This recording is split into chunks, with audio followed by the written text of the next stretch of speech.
jettee hiriyoota keenyatiin wallollee walitti muufannee addaan fagaanne. Baay'een ishee jaaladha ture.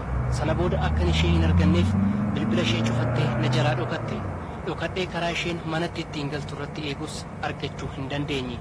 Muufannaan keenya cimee gargar nu baase. Gargar bahuu keenya gaafan baru dhukkubsadhee hojii dhiisee torbee lama manatti galeera. Nama kamiyyuu argaan jibbe hanga yoomitti natti itti fufa jireenya biraa jiraachuu nan danda'a jedheen murteeffadhe.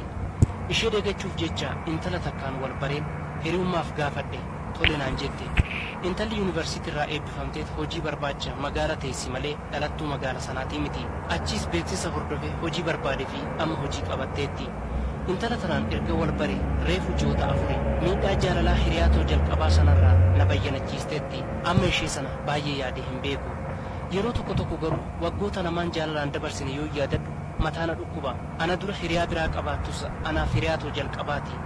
Jaalala ishee irratti waanan jalqabeef humnaa olan ishee jaaladhan ture. Jetteen addaan nu baasee onnee koo nama deessee ture. Intalli ammaatuun garuu madaa koo kan hunda na dagachiistee jirti. Ani immoo isheedhaaf hiriyaa jalqabaati. Isheen yeroo jalqabaatiif dhiirri waliin ciiste ana. Keessumaayyuu ji'oota lamaa as utuu na hin argin ooltee hin bultu. Yoon tasa sababa hojiif jedhee boru walagarra jedheen halkan sana bilbilaan bu'aa na haasofsiisaa bulti.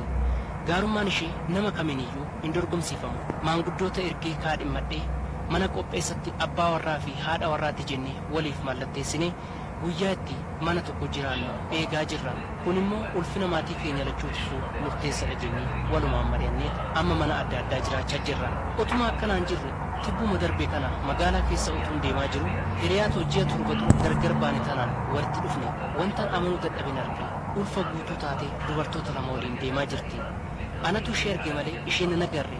Duubatti deebiin dhokadhee isaan dabarsee duuba qajeele. Hiriyoota ishii kanaanis yeroo gargar bahan takka duuba dhaqeen fiigee itti qaqqabee intalli tun intala eessuma kiyyaati.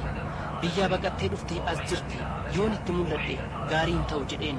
Mee seenaa isheenatti eessaa ulfoofte adaraa rabbiin hin dhoksin. Heerumtee jirti jedhe dhugumaa jedhee dubbii qulqulleeffachuuf gaafadhe. Intalli tun dura hiriyaatoo turte yoon jedheen dubbicha na dhoksiti jedheen isa kana sobe. Hiriyaan ishee tun miira tasgabbaa'anarraa dubbisuu baattus lakki hin heerumne hiriyaa tokko qabdi turte. Isarraa ulfooftee gargar akka bahan natti himteetti naan jette. Nama akkamiiti jedhee gaafadheen bakka akkanaa hojjeta jettee natti himteetti naan jette. Ana ta'uu koon bare.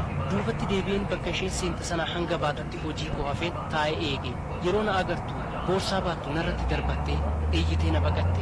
Anis boo'ee namni nutti yaa'een tasgabbeessee kaafee tokko teenye haasofne. Anii fi ati erga gargar baane reefu ji'a torba dabarra. Ani amma ulfa ji'a 8ti. Daa'imni garaatti baadhu kuni keeti. Ergan siin gargar bahee dhiira waliin shayiyyuu dhugee hin beeku jettee boo'icha ishee itti fufte. Hin boo'in ansi gatee miti. Bilbila kees yaaleen cufaana jalaa ta'e. Manas dhufeen si dhabe jennaan si dagachuufan bilbila koo cufe. Hiriyoonni kee waan hin taane natti himan. Asin taa'u jedheen ji'a tokkoof maatii kootti gale. Ulfaa'u koo barraanan akka maatiin koo narratti hin beekneef jedheen gara na deebi'ee jiraachuu jalqabe. Yeroo addaan baanu sana ulfaa'u koo hin barre ture naan jette. Anis walitti deebina walirraa hin fagaannu jedheeniin bilbila wal jijjiirree mana ishee deemee baree gara mana kootti deebi'e.